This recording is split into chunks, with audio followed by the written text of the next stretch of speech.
নমস্কার, আমি শঙ্কু সাঁতরা রয়েছি আপনাদের সঙ্গে ইন্ডি নিউজ 24 থেকে। তবে আমি আজকে হুগলির চুঁচুড়ায় যে বাড়িটাতে চলে এসেছি ৩৫০ বছরের পুরনো বাড়ি।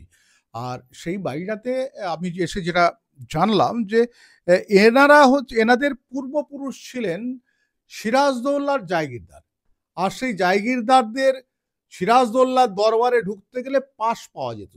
একেবারে বেশি কথা না বাড়িয়ে আমি সৌরভ বাবুর সঙ্গে কথা বলে নিই। সৌরভ বাবু এবং সৌরভ বাবুর মা দুজনেই রয়েছেন এখানে।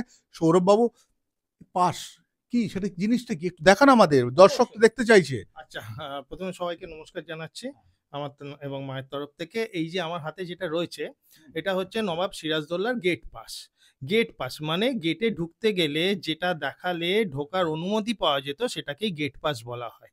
এবং নবাব সিরাজদৌল্লার দরবারে তো সবাই ঢুকতে পেতেন না। তো যারা জায়গির পেয়েছিলেন, যারা মন্ত্রী ছিলেন, তাদের এক ধরনের গেট পাস ছিল। যারা হ্যাঁ, এই যে আমার ক্যামেরার দিকে যদি দেখান। অবশ্যই। হ্যাঁ, গেট পাস। এটাই হলো গেট পাস। আচ্ছা। এই গেট পাসটা দেখালে ওনারা ঢুকতে দিতেন এবং এক একজনের এক এক রকম স্ট্যাটাস ছিল। মানে অ্যাডমিনিস্ট্রেশনের কাজ যারা করছে। অবশ্যই, অবশ্যই অ্যাডমিনিস্ট্রেশনের কাজ যারা করতেন তাদের ছিল আপনার ব্রোঞ্জের। হ্যাঁ। তা এটা রূপোর, যেহেতু মায়েদের পূর্বপুরুষ ছিলেন রামচন্দ্র বটব্যাল। উনি যে ওনার নামই গ্রামটার নাম, হ্যাঁ, রামনাথপুর। ওনার নামেই রামনাথপুর গ্রামটার নাম, এবং ওই জায়গির পেয়েছিলেন। তা সেই জায়গিরের জন্যেই এই গেট পাসটা উনি পেয়েছিলেন, এবং ওখান থেকে মায়ের পূর্বপুরুষের আস্তে আস্তে আমার দাদু, তারপর মা, তারপর আমার কাছে এটা আসে। আচ্ছা, এই গেট পাশে কি ছবি রয়েছে? এই গেট এই এই গেট পাসটায় রাম, লক্ষ্মণ, সীতার ছবি রয়েছে। আর দেখুন, ক্যামেরায় দেখান ভালো করে। এটা হচ্ছে, যেহেতু জায়গির যিনি পেয়েছিলেন তিনি ছিলেন হিন্দু, রামচন্দ্র বটব্যাল, তাই রামচন্দ্রের ছবি দেয়া রয়েছে এখানে। হ্যাঁ, রামনাথপুর ওই গ্রামটার নাম ওনার নাম অনুসারে আর কি। তা এখানে রাম, লক্ষ্মণ, সীতা এবং রাম সীতা বসে আছেন। সেই এটা খোদাই করা রয়েছে। এটা সম্পূর্ণ হাতে তৈরি, একদম পিওর, এটা মানে রূপোর। এটা গেট পাস। একদম গেট পাস, এটা দেখালে ঢোকা যায়। আচ্ছা, এই যে রাম সীতার কেন, নবাব সিরাজদৌল্লার দরবারে রাম সীতা কেন? হ্যাঁ, এটা খুব সুন্দর প্রশ্ন। নবাব সিরাজদৌল্লার দরবারে রাম সীতা কেন? তার কারণ হচ্ছে যে উনি ছিলেন হিন্দু জাগির। হিন্দু বোঝাতে তাদের জন্য আলাদা ব্যবস্থা, খাওয়া দাওয়া থেকে শুরু করে সবকিছু আলাদা ব্যবস্থা থাকতো। ওখানে গিয়ে তো ওনারা স্টে করতেন, থাকতেন আর কি কদিন। সেই জন্য তাদের এই গেট পাস অনুযায়ী তাদের কিন্তু ব্যবস্থা হতো। মুসলিম হলে আলাদা, খ্রিস্টান হলে আলাদা, হ্যাঁ, এবং হিন্দু হলে আলাদা। বলছি, সিরাজদৌল্লাহ এটা এটা মানতেন? হ্যাঁ, নিশ্চয়ই মানতেন, না হলে আর গেট পাশে এইরকম ছবি দেবে কেন? না হলে হিন্দু যে, সে তো আর মুসলিমদের তখন তো আরো বেশি ইয়ে ছিল। হ্যাঁ, এইসব ছিল। তাই জন্যে রাম, সীতা, এখানে হনুমান এসব রয়েছে, ছাতা ধরেছে মাথায়, এইসব রয়েছে একদম। এর উল্টো পিঠটাও শুধু রাম সীতা। হ্যাঁ, মানে এই যে এখন, মানে দেশের প্রধানমন্ত্রী থেকে আরম্ভ করে বিজেপি যারা বলছে মুসলিম তাড়াও, মুসলিম তাড়াও, সেই সেই যে বিষয়টা, এটা কিন্তু তা নয়, এটা বোধহয় একটু বানানো না। হ্যাঁ, 100 বার। মানে আমাদের আমাদের এই বঙ্গ যিনি চালাতেন, সিরাজদৌল্লাহ, সেই সিরাজদৌল্লাহ আমল থেকেই মানে এই রাম সীতা সব তো রয়েইছে, আমরা তো দেখতেই পাচ্ছি। হিন্দুদের সেই সময় একটা গুরুত্ব ছিল, জায়গিরদার যেহেতু পেয়েছে। 100 বার, হ্যাঁ, কেউ অস্বীকার করতে পারবে না এটা। দেখুন, আমি আপনাদেরকে, যারা দর্শক রয়েছেন তাদেরকে একটা বলি যে আমরা না এখন আসলে সবকিছু আমাদের মাথাটা বিক্রি করেছি রাজনৈতিক দলের কাছে। একেবারে দেখাচ্ছি যে সেই সময়কার যে সমস্ত জায়গিরদার ছিলেন, আপনাদের জায়গিরদার যিনি ছিলেন তার নাম কি ছিল? রামচন্দ্র বটব্যাল। মানে উনি আপনার কে হন?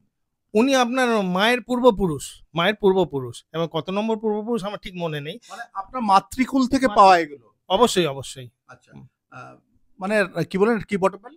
রামচন্দ্র বটব্যাল। মানে রামচন্দ্র বটব্যাল তিনি জায়গিরদার ছিলেন। তিনি যখন রাজার ওখানে, অর্থাৎ নবাবের ওখানে যেতেন, মানে সিরাজদৌল্লার ওখানে, তাকে এটা দেওয়া হয়েছিল। দেখুন, একদিক থেকে যে তিনি হিন্দু বলে তাকে চিহ্নিত করা হতো, সেটাও ভাবতে পারেন। আর অন্যদিকে যে হিন্দুদেরও একটা গুরুত্ব ছিল নবাবী আমলে। একদম একদম নবায়ন না হলে তিনি যে জায়গিরটা পেয়েছিলেন, হ্যাঁ, দেবেন কেন? তারা তো মুসলিমকেও দিতে পারতেন। হ্যাঁ, কিন্তু তা তো করেননি।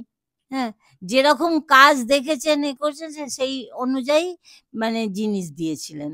সঙ্গে আপনাদের আর দুটি জিনিস দেখাবো। ইতিহাসের কথা একটু আপনাদেরকে বলে রাখি যে সিরাজদৌল্লা তিনি ২ বছর নিজের মুদ্রা চালু করেছিলেন। সেই নিজের মুদ্রা চালু করেছিলেন এবং তিনি ইংরেজদের কোনো মুদ্রা ব্যবহার করবেন না বলে সেটিরও নমুনা কিন্তু আমি সৌরভ বাবুর বাড়ি থেকেই পেলাম। যদি সৌরভবাবু একটু দেখান। অবশ্যই দেখুন এখানে ক্যামেরাটা একটু কাছে নিয়ে আসুন, দেখতে পাবেন এই যে রয়েছে এখানে এক পাই সিক্কা রয়েছে, একদিকে বাংলায় লেখা এবং একদিকে উর্দুতে লেখা। হ্যাঁ, এই যে এটা রয়েছে 1756 এবং 57 সাল ২ বছর যে রাজত্ব করেছিলেন, সেই সময় উনি যে পয়সার প্রচলন করেন সেটাই হচ্ছে এই পয়সা।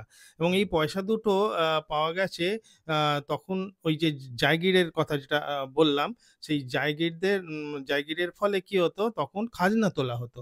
সেই খাজনার দুটো পয়সা আমার কাছে রয়েছে এখনো। মানে পেয়েছি, এটা যত্ন করে রেখে দিয়েছি, এই আর কি। কত বছরের পুরনো হবে এগুলো? ওই 1756-57 সিরাজদৌল্লার আমল থেকে। এবার আপনি হিসেব করুন। ওরে বাপরে বাপ! 1756, একটু হাতে নিয়ে দেখুন, আমি এইটা আপনাদেরকে দেখাচ্ছি। এটা লেখা আছে ১ পাই সিক্কা। ১ পাই সিক্কা মানে কত হবে মাসিমা? মানে এক পাই সিক্কা বলতে তখন কি হিসেবে ১ পাই মানে ২৫ পয়সা এরকম? ও না, তখন তো ৬৪ পয়সা ছিল। এবার ওই সময় কি ছিল আমার জানা নেই আর কি। ৬৪ না, না, না, ১০০ পয়সায় তো ১ টাকা এখন, কিন্তু আগে তো ৬৪ পয়সায় ১ টাকা ছিল। এবং ১ সিক্কা মানে ক সিক্কায় ১ টাকা হতো, সেটা আমার জানা বংশ পরম্পরায় এনার কাছ থেকে যেগুলো আমরা দেখলাম, সত্যি অসাধারণ জিনিস আমরা দেখলাম।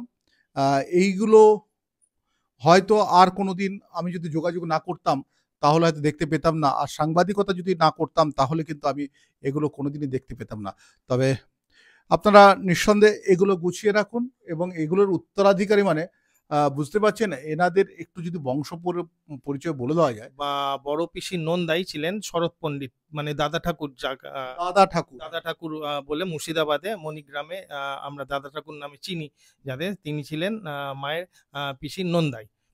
আর বাবার দিকে যদি বলেন, আমাদের পূর্বপুরুষ হচ্ছেন বিজয় কৃষ্ণ গোস্বামী, যিনি রামকৃষ্ণের শিষ্য ছিলেন। বিজয় কৃষ্ণ গোস্বামী, অ্যাকচুয়াল আমরা শান্তিপুরের লোক। তা ওখানে মহানাদ আমাদের দেশ, হুগলি জেলার যে ইতিহাস বই আছে তাতে ছবি আছে। সুধীর কুমার মিত্রর যে বই আছে, ২টো খণ্ডে বইটা, ওই ২টো খণ্ডের বইতে লালজির যে মন্দিরটা আছে ওটা আমাদের দান করেছিলেন ওখানকার কর জমিদাররা। মহানাদ এখান থেকে ২৩ কিলোমিটার দূরে মহানাদ, ওখানে ওই শান্তিপুর থেকে এনে করেছিলেন, এই আর কি। ঠিক, আমরা অনেক কিছু দেখলাম, অনেক কিছু জানলাম। আপনারা যারা এই মুহূর্তে রয়েছেন আমার সঙ্গে, প্রত্যেকে নিঃসন্দেহে খুব ভালোভাবে মনে রাখবেন যে আমি যেগুলো দেখালাম এগুলো কিন্তু একবার ইতিহাস। ইতিহাস অনেকে হয়তো ইতিহাসের এই অধ্যায়গুলো জানেন না। জেনে রাখুন, আমি শঙ্কু রয়েছি আপনাদের সঙ্গে। ইন্ডিয়া নিউজ 24 দেখতে থাকুন।